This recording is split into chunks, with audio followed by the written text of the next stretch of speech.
Copernicus versus Sun, and English Literature Fun. I am, as always, your host, Christopher Paul Dugdale, MEDMA. We are Duncanville High School in these United States, and today is October 28th, 2020. And on this date in history, in 1886, the Statue of Liberty was dedicated.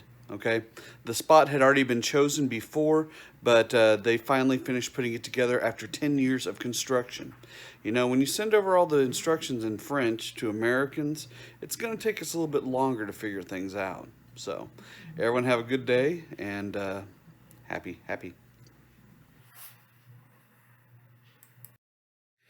Okay, and now is the segment where we talk about art. So everyone who is thinking, I wish we were talking about art, this is your time period.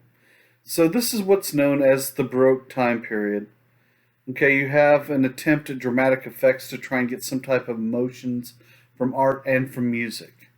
Okay, you also have the majority of people that are the patrons for these artists are the absolute monarchies, and the church really doesn't have as much power at the time, so they're relying on the all these absolute monarchs to protect the power of the church.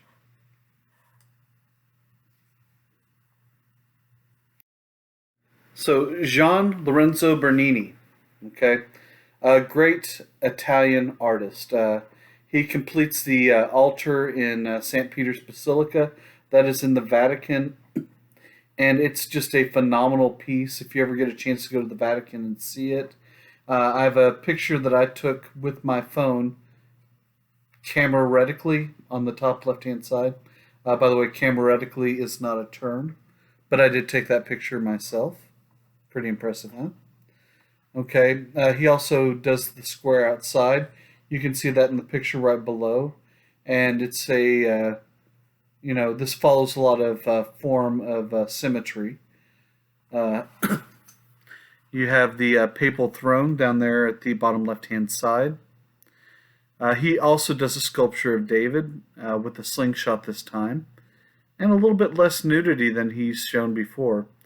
I don't remember any of the stories of David talking about how naked he was. On the bottom right-hand side, you have the Ecstasy of Saint Teresa. Okay, just a pretty phenomenal, detailed sculpture for the time period we're talking about.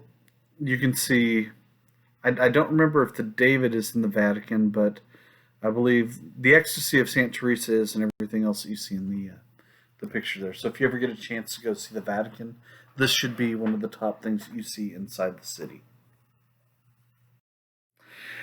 Diego Velazquez, okay, he glorified the monarchy. Again, he is the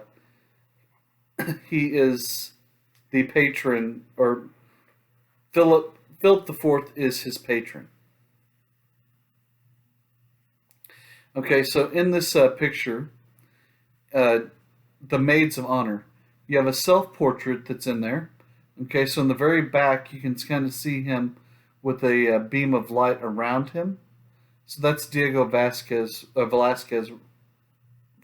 yeah, Diego Velazquez himself. You see the princess in the picture, and you see the queen's dwarves in the picture as well. Okay, and a portrait on the back wall of Philip IV and Queen Mariana.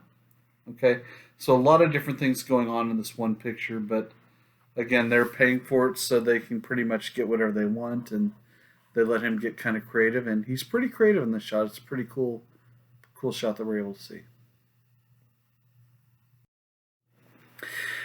Peter Paul Rubens, one of the first studio painters, and he had assistants to help him. No one really had assistants before him. The Raising of the Cross, you can see this on 3 separate panels. You have a group of the executioners struggling with the weight of the cross, and you see some of the lighting in some of the different pictures just to juxtapose where, everyone that's important in the picture is. And so that's the raising of the cross. I'm sorry if I'm not giving it its due. I'm not the greatest art critic, but I am doing my best. On the bottom left-hand side, you have the portraits of Marie de Medici. The Greek gods are watching as her portrait is being shown to her future husband. So you can see all the Greek gods watching, and they're all over the picture around. I can't remember who her husband was, but they're holding a painting up for him to see. So it's good to see that the Greek gods have plenty of important things to do, and I've seen prettier peacocks than the one in the picture there. But anyway, that's what's supposed to be going on in the picture. And I hope everyone's enjoying this because it's not always you don't always get the opportunity to go over a ridiculous amount of art. Okay, Artemisia Gentileschi. Okay, she would paint Old Testament heroines. Okay, and here you see Judith beheading Holofernes. Okay, she was the first woman that's actually elected to the Florentine Academy of Design. And there's a depiction in the Bible, or made from the Bible, that showed Judith killing General Holofernes to protect her town from the Assyrian army. And so she actually kills him. There she is, cutting open his neck so that he violently dies. A good family picture for everyone to kind of sit around. Wouldn't this look good, like in your kitchen, right whenever you're eating, you see this, or maybe in the living room as a conversation piece, Oh, how do you feel about this today? I kind of want to talk about the beheading of Holofernes, okay? Judith cutting his throat and then violently slicing off his head. I can see how cutting his throat would protect her town from the Assyrian army, but cutting off of the head, I mean, does that really do a lot more? I think you've kind of made the point. You don't really have to go full bore and, go with the full beheading, but then again, what do I know? Just a history teacher, not someone who's defended cities from attacking Assyrian armies. Now we move on to some of the Baroque music and the music of Johann Sebastian Bach. Okay, one of the great organists and composers of his time period, and he created a very moving piece by the name of Urs und Mund und Tat, which means heart, mouth, and deed. And let me play you a little selection from Bach. It goes a little bit like this. La la la la la la la la.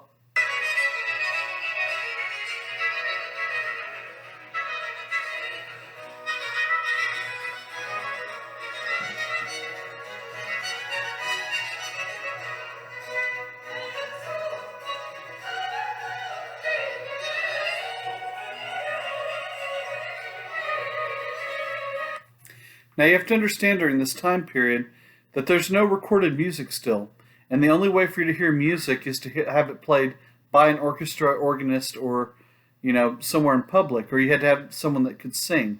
Other than that, the odds of you being able to hear any type of great work of music were very few and far between. So you're looking at this time period of the world, probably 1/1000th of 1% of the world had actually heard any level of music with any type of instrument. Now, Antonio Vivaldi, he is famous for the violin, and he's known for the Four Seasons.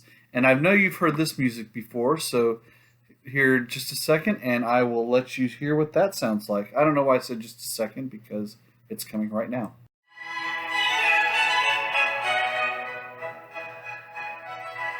This is the Four Seasons. I'm sure you've heard this music before. It's something that, again, it was something spectacular for the time period, and people never heard anything like this.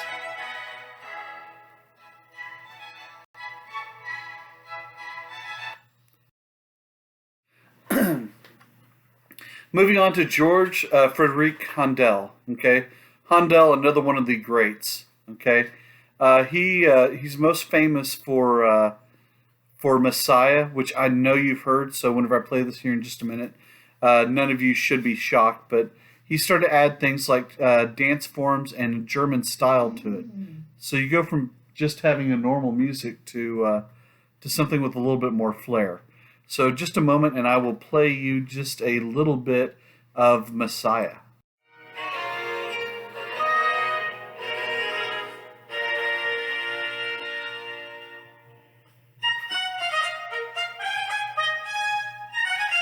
So it's a little bit easier to tell the difference between styles of music than it is to tell the different styles of art.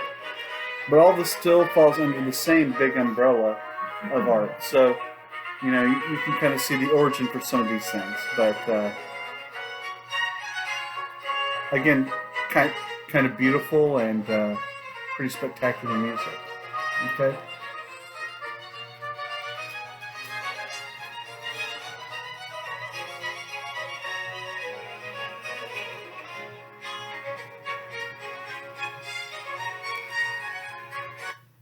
Now, Claudio Monteverdi, lyrical and dramatic innovations. He's known for voices, but only two of the operas that he wrote have survived. And I'm going to play a little piece from L'Incarnazione di Pope. So, in D minor, I believe.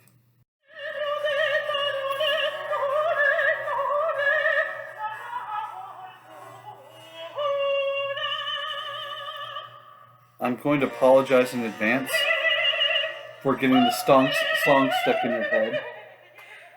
I know nothing's worse than getting a song stuck in your head like this. And this is all you can do for the next few days is just sing the song over and over again. So, my bad.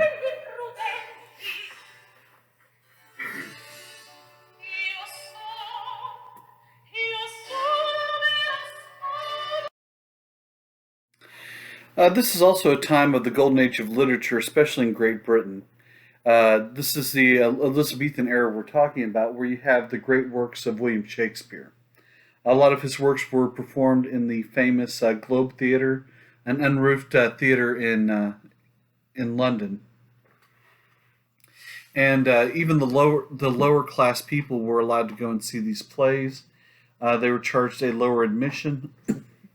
A lot of his works are so phenomenal that you have no idea how many different versions of things that he wrote have been made and remade and remade and remade again over the years. In fact, I'm betting that you can probably find anywhere from 100 to 200 movies that have been made based on his plays alone, and that doesn't count TV shows that use the same type of themes. So, Shakespeare is everywhere. Lope de Vega, this is also a great time for the Spanish writers. He wrote about 1,500 plays, and about 500 of those have survived to this day. And he was one of the people that would write to try and satisfy the demands of the public. You'll find that most authors don't want to do that today. They try and do whatever they want to, and they don't always make people happy. This could be, even people like the story Game of Thrones. Okay, the Game of Thrones is one that becomes quite unpopular, just because they didn't want anyone to be able to guess the ending, so they did one that was pretty unpopular with the fans. We're hoping that the books will come out a little bit better than the HBO series, but the HBO series was quite depressing.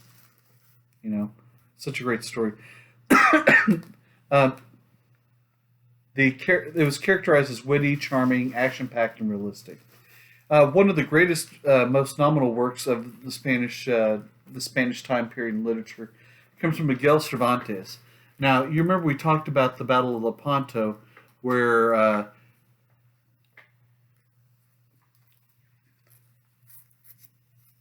well, I'm going to put this in the middle of the notes.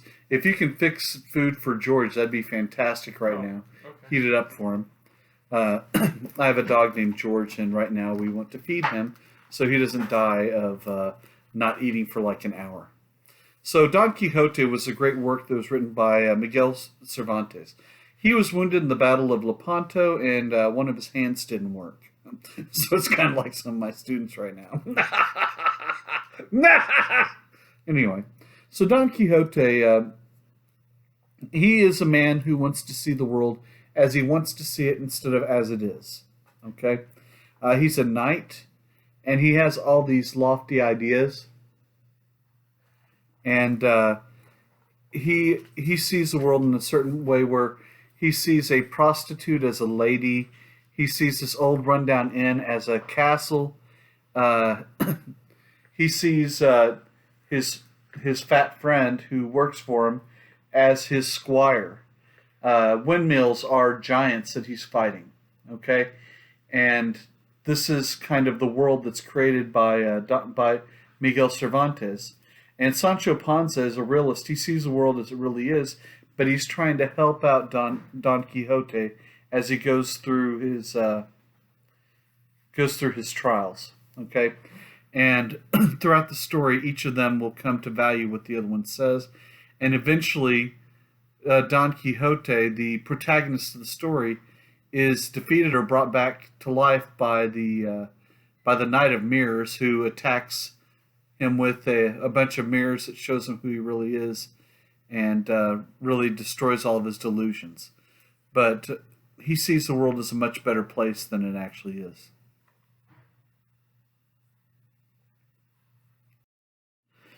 Okay, French drama also has an explosion during this time. Uh, it was mainly written for the very wealthy people of France, and they're basically just taking Greek and Roman plots and updating them to a certain point. Okay, so Jean-Baptiste Racine, he writes Phaedra, which follows the plot of Hippolytus. Okay, and this is a conflict between love, honor, and duty, and basically the true tragedy of life. Then you have another guy who has a really original name. His name is Jean-Baptiste Molière. So Jean-Baptiste was it's named after John the Baptist, so you have a lot of really Catholic people naming their families. He worked for Louis XIV. Louis XIV was his patron. And he wrote Tartuffe, which ridiculed the social and religious, and it was so controversial what he wrote. He was banned for 5 years, but people wanted his head. And had he not had, the relationship he did with Louis XIV, he would have been so violently murdered in so many different ways. Okay, now we're moving into the era of science and technology. Okay, Spain's Casa de Contractación. Okay, basically Spain was really good about hiding secrets. Okay, whether it was all their cartographical secrets, like their maps. They had a secret map room where they had probably the greatest world map of the world, until probably the 18th century. They just didn't want to share it with anyone else. You have a real focus on in discoveries. Universities were basically a place where you would learn how to become a minister. So they were much more for ministers than they were for updating knowledge or trying to come up with new discoveries. You have the printing press, which spread ideas quickly and easily. And then there's this new concept of hermetic knowledge that humans had a spark of divinity or were descended from the gods. The English Royal Society was the same form of what they had going on in Spain that we were just talking about, and you start to have university like Oxford used for more than just religion. And there's a meeting of scientists at Oxford. They're trying to share scientific discoveries with the common people of Britain, and they were also trying to look for technological problems for improving society. The French Royal Academy was funded by Louis the XIV, and they appointed people and actually paid salaries to the workers that they had. Now we move on to medieval science, which is kind of insane.